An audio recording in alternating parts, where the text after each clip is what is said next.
If the car leaves and the customer calls us within 20 minutes with anything other than a positive comment or something to say, and we've failed. We failed. All right? The 20-minute rule. The last thing I want is a customer to pay good money to have his car done at Florida Performance. He drives the car out of the parking lot and calls me within 20 minutes with something negative to say. Hey, I have a noise. Hey, I have a check engine light. Hey, something doesn't feel right. I'm not happy with this.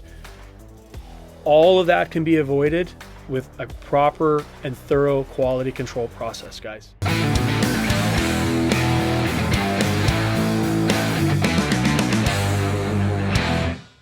What's up, everybody? Welcome back to another episode of The Battered Mechanic. I'm your host, Eric Bentley. Shout out to Pompano Beach Fire Rescue. I'm wearing their hat today. If you guys have a hat you want to send in, you want me to wear in one of my episodes, I would be happy to do that. Just make sure it's not anything weird. Okay?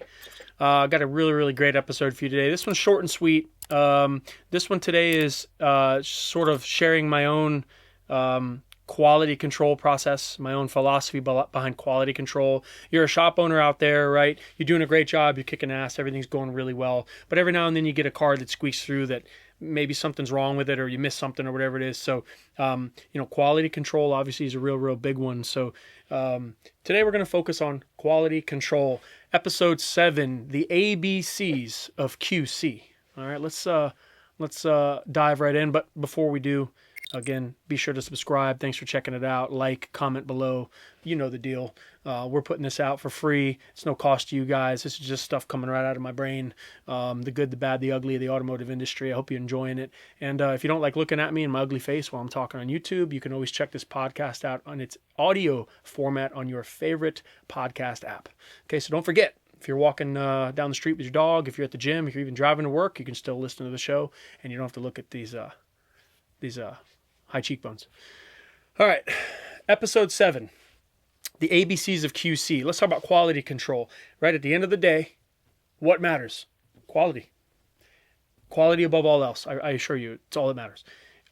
You could do a job and everything's great, and then one little thing happens over here, and the whole thing goes to shit. Right? So you could do 90% of it great, and then you miss a little thing over here, and it all goes down the toilet. So you could be the greatest guy in the world, but you don't tighten a little nut down over here, and it all goes down the toilet. So at the end of the day, quality is key to success in really any business, but we're talking about the automotive industry here. And your quality control process is very important. And it's often overlooked. A lot of people have processes for getting the job and processes for handling the money and ordering the parts and doing the work and all that stuff. But nobody's really checking on the work. Nobody's really watching what's going on. If you're a larger shop and you have technicians, is the guy having a bad day? Does he not know what he's doing?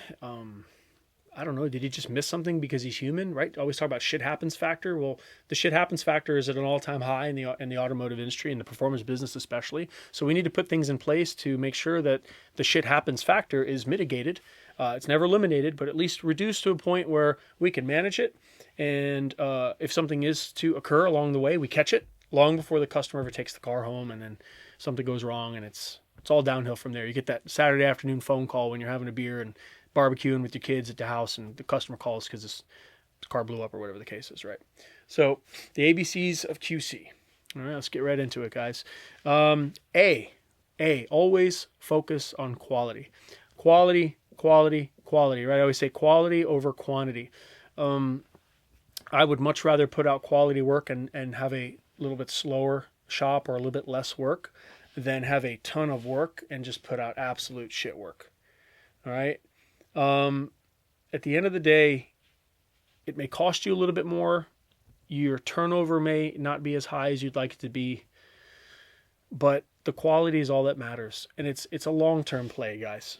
All right. I know it's sometimes, again, you get the bills to pay on Friday, and you always talk about you get the overhead that's due, and a car maybe isn't going to get done in time, and that's going to affect the bottom line for that week, but it's okay. If you've prepared yourself financially for some up and down time, and you're focusing on that quality long term, the business will do very well. I assure you, it's a ironclad, proven way to have a successful automotive shop, performance shop. All right, so quality over quantity. I cannot stress that enough.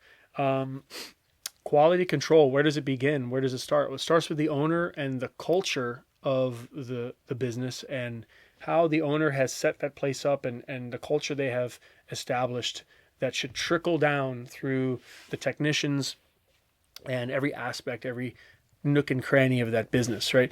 If you've got an owner or a manager or whoever, a founder that really just cares about the money and doesn't really care about the quality they're putting out, and is more interested in just quick turnover and getting the thing out the door, that ultimately is going to sort of fester and infect everybody else in the organization.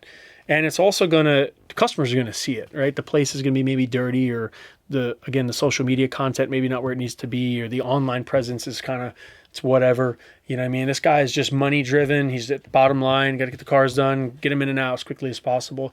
It all starts with that person. So, as the owner of Florida High Performance, I always try to really stress with my guys and express how important it is that we're all about quality, right? If at the end of the day, the car is going to take a little bit longer to get done, that's okay, right? I would rather put out a quality job that takes a little longer, and we can laugh about with the customer later that it took so long, but at least the job's done right, than to rush it out the door and it's shit, because that's never going to end well. All right? So it all starts with the ownership, starts with the management, and it trickles down from there. Shop owners out there, guys managing shops out there, you want to cultivate a culture of quality over quantity, okay? And when you do that, everybody, as long as they buy into it, things will vastly improve. And in fact, as I said, over a long period of time, your bottom line will improve. Always. It's proven. Your environment plays a huge role in the quality of your product and your service. What do I mean by that? Your environment. Is the shop that you're working in a pigsty? Is it a dump? Or is it a beautiful, organized, clean workspace, work environment, right? You could be the baddest technician on the planet, but if you're working in a shithole, guess what? The type of work that you put out ultimately over time is going to suffer, okay? You're going to be hot and sweaty and pissed off, and you're going to be tripping over stuff, and the organization is going to not be there, and it's going to make your life miserable, and it will show in your work. You're going to get burned out. You're not going to enjoy going to work. You're not going to wake up in the morning and say, hey, I look forward to going to wrench today. Excuse me. So, a lot of the quality control that the owner is trying to establish and put together starts with the environment that you're creating for your technicians and the other people that are working with you. We are in the process of moving our facility from Boca Raton, Florida, down to Pompano Beach, about 30 minutes south of where we are now. I'm investing heavily. I'm investing a ton of money into this facility. It's much larger, but we're doing everything from the floors to the ceiling. We've got a large fan in there to keep the air moving, keep it nice and cool. We actually have AC in the shop too for the hotter summer months. We're putting a ton of procedures and policies in place for organization. Essentially, our technicians, I want them to walk into the shop. First of all, I want them to wake up in the morning and be excited to go to work for Florida High Performance and build some badass cars. How am I going to expect them to do that if I don't provide the type of environment that nurtures and that, helps them do that, the best work that they can, right? I certainly, that would be an unrealistic expectation. So I, as the owner, have decided to dedicate lots of, time and money and effort into building and creating a beautiful shop for these guys to work. So your environment plays a huge role in the quality that's ultimately going to come out of the end, guys. So don't skimp on that. If you've got a shop that's dirty or messy, clean it up. You know what I mean? Take some pride in your place, and that will show through in your work. Align your shop with like-minded vendors. This is a big one. So quality control. Let's say we're doing a head cam swap on a Camaro, late model Camaro, and I talk a big talk and I drum up the business and I tell the customer, hey, we're doing the best job ever. We're the best, and but you use a product or a part that's not quite to your standards for whatever reason. Maybe their quality control process is not where it needs to be. Well, at the end of the day, who's going to suffer? It's not the guy making the part, right? It's going to be you and the customer that suffers, right? You've essentially used a part that's not meeting your standards or not meeting your quality control, and it's going to cause a problem, right? So you want to make sure as an owner that you align yourself with like-minded vendors, guys that have that same belief in their quality control, quality over quantity. I'll give a shout out to Manton Push Rods in California. Matt and his guys there. Manton push rods, right, they make other things, but we use them exclusively for our custom push rods. Why? I could very easily go out and buy a cheaper push rod that's mass produced in overseas, that's made with material that's okay, and that truthfully in 90% of the builds we do will work just fine. The problem is I don't trust the material necessarily completely, and I know that Manton and I know the guys over there are just totally dedicated to the quality, providing the highest quality push rod that they can, both in the materials they use and the machining. So while that's just a small component in the bigger picture here, that's why I've gravitated to Manton. That's why we use their products, because they're on the same page. Cook's Custom Headers and Exhausts in North Carolina, they're on the same page. I've toured the facility. You see it in one of our episodes here on the channel. We actually helped them develop the Z06 headers, so the C806. Dedicated to quality completely in every way, from just the building that they're in is beautiful to, the machines that they have. So when you align yourself with like-minded vendors, it just makes the whole process better. It makes your quality control process so much better and so much easier. You don't have to worry so much about, is this part going to do what it's supposed to do? Is it going to fail? It sort of takes the edge off, and it's less things to have to worry about. We have a rule at Florida High Performance called the 20-minute rule. If we've built a car, it doesn't matter what it is, whether it's a tune or a full build, whatever it is, doesn't matter how long it takes, doesn't matter how extensive the build is. If the car leaves and the customer calls us within 20 minutes with anything other than a positive comment or something to say, and we've failed. We failed. All right? The 20-minute rule. The last thing I want is a customer to pay good money to have his car done at Florida Performance. He drives the car out of the parking lot and calls me within 20 minutes with something negative to say. Hey, I have a noise. Hey, I have a check engine light. Hey, something doesn't feel right. I'm not happy with this. All of that can be avoided with a proper and thorough quality control process, guys. Test drive the vehicles. Double check your tune files. Scan the car when you're driving it. Make sure everything's working correctly. Think about potential check engine lights that may come up, right? If we've turned off the rear O2 sensors or whatever the case is, or, we don't want these things to occur, especially within the first 20 minutes, because that's when the customer is most excited about picking up the vehicle. And it's just something about that 20-minute window. Not that after 20 minutes, it doesn't matter, of course. I talk about in other episodes, I talk about following up with the client 2 and 3 days later. That's also very important. That's also part of the quality control process. It goes on forever, really. It never ends. But that first 20 minutes, if a customer comes back to Florida High Performance with an issue, that's not something that is necessarily something we did. It's not something simple. We failed. And that's what I preach to my guys. And we're dead serious on that 20-minute rule. And we stick to it, and we stick to our quality control processes. And I can tell you, I could less than on one hand, the amount of people have come back within 20 minutes with a major issue. In fact, I don't think we've had any actually. So obviously that's what we're doing, and we're sticking to that. And last bullet point on the A and the ABCs of QC, you're only as good as your last job, guys. You could be the baddest dude on the planet. I've talked about this before. You could have the best reputation. You could be doing this for 30 years, right? You're only as good as your last job. If that last job leaves the shop and it's dog shit, you're dog shit, okay? Figuratively speaking. You could have awesome reviews. The guy just left the shop with a shitty car. You're only as good as your last job, guys. So you should always be focused on doing the absolute best you can every time. And it all comes down to a solid quality control process, having systems in place, having checks in place, and sticking to it each and every vehicle. You can never deviate from that. All right. Be on top of your staff and processes, right? We just mentioned processes. Be on top of your staff and processes. What does that mean? All right, well, this is getting into the nuts and bolts of a good quality control process, right? First of all, hire the right people who give a shit. right? Of course, people are always the hardest part of any business. Having good employees and finding good technicians is very difficult in this business. I'm very lucky. I've got a great staff. I've got a great group of people who surround me who help this business grow and who help do what we do every day and at a very high level. But it's taken a long time to get that. It didn't happen overnight. But I hire good people who care. It's so easy to hire a guy who's technically good, but just doesn't give a shit. That's easy, and it'll come through in his work. You know what I mean? Hire somebody. I'd rather hire somebody who's not as good, who can learn, but who really cares about their craft and their quality and who wants to buy into what it is that we're doing at Florida High Performance.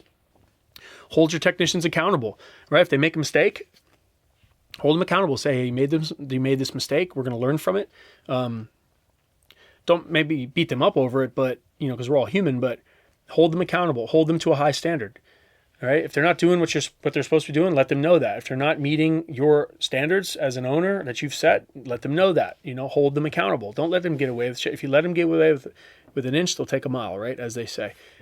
Same goes for technicians. So owners, stay on top of your techs. Hold them accountable. They'll appreciate that too. They'll know that you're into the business. They'll know that you're vested in it, and in return, they'll do great work.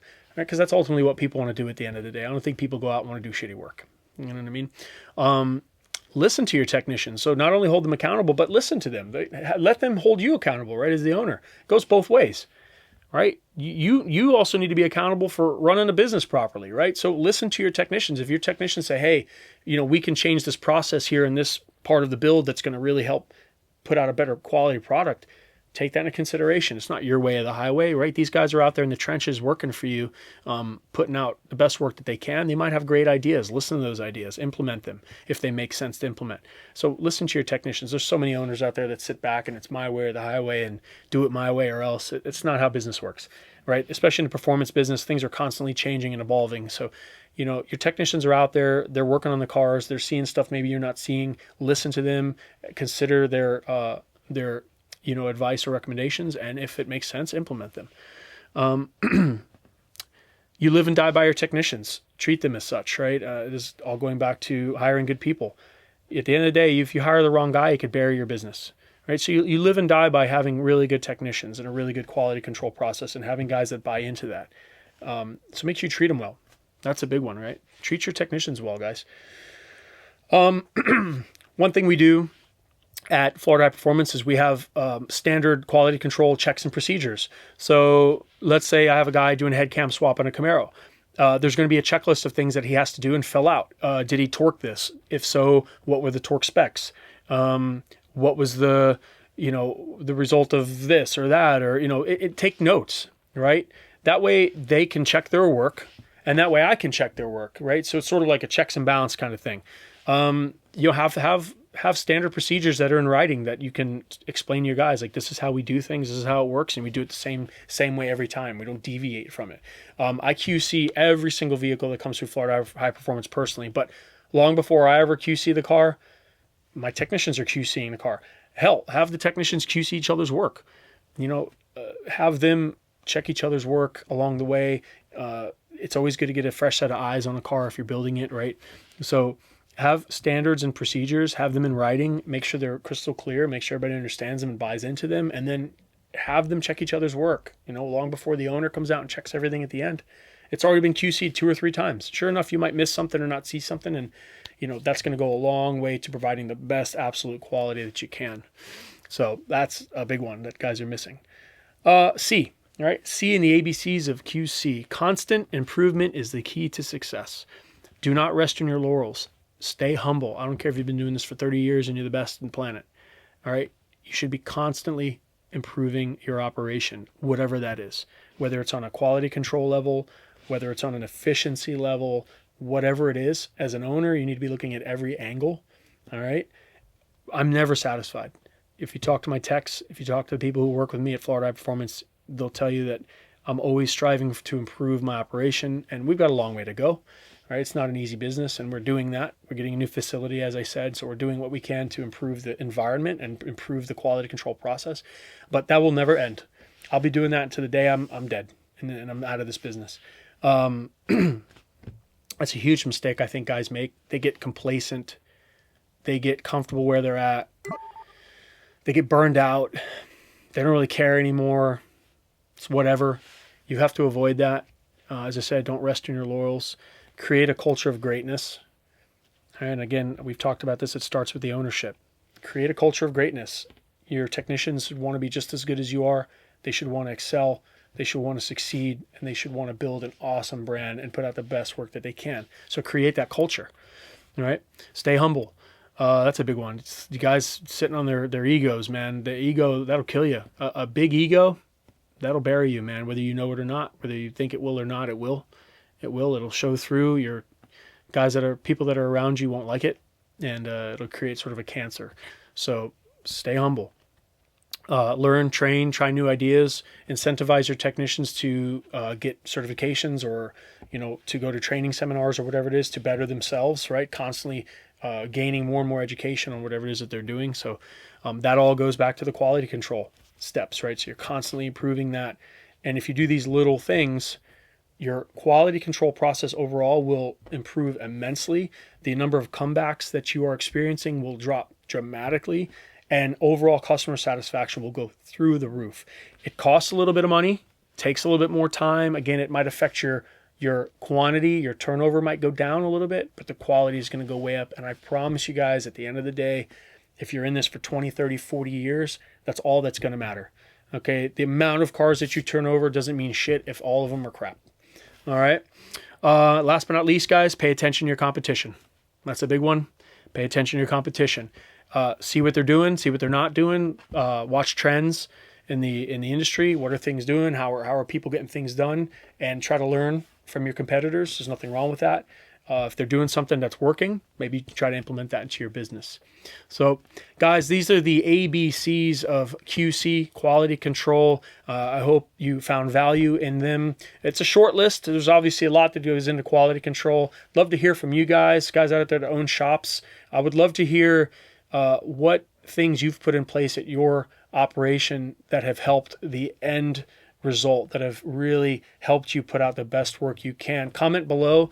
Again, I'd love to see it, and I'll bring that up in future episodes where, I'll take some of your comments and extrapolate them.